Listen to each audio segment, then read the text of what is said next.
بسا اوقات آپس کی بحث کے دوران آپ یہ فکرہ بھی سنیں گے دو لڑنے والوں کے درمیان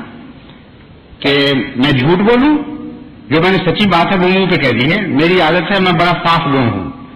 اور سچی بات منہ پہ مارتا ہوں۔ ایسے صاف گو پر خدا تعالیٰ کے رسول نے لعنت ڈالی ہوئی ہے اور فرمایا ہے کہ خدا تعالیٰ کا عذاب اس کو پکڑ لے گا،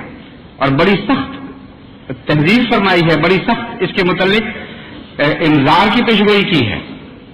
اور نقشہ کھینچا ہے کہ ایسے صاف وہ لوگوں سے قیامت کے دن کیا سلوک ہوگا۔ تو سچ کا یہ مطلب، یہ تصور بالکل جھوٹا اور باطل اور جاہلانہ تصور ہے کہ جو بات دکھ پہنچانے والی ہو وہ کسی کے منہ پہ ماری جائے۔ ایسے صاف وہ لوگ خدا کو بالکل پسند نہیں ہیں، اس لیے جماعت احمدیہ میں ایسے صاف لوگ نہیں چاہیے ہمیں، ایسے صاف وہ لوگ۔ ہمیں تو ویسے صاف وہ لوگ چاہیے جیسے حضرت اقدس محمد مصطفیٰ صلی اللہ علیہ وسلم تھے، ان سے زیادہ صاف گو کون ہو سکتا ہے؟ لیکن آپ دکھوں کی باتیں لوگوں تک پہنچانے سے اعتراض فرماتے تھے اور اس سے منع فرمایا کرتے تھے، اور دکھ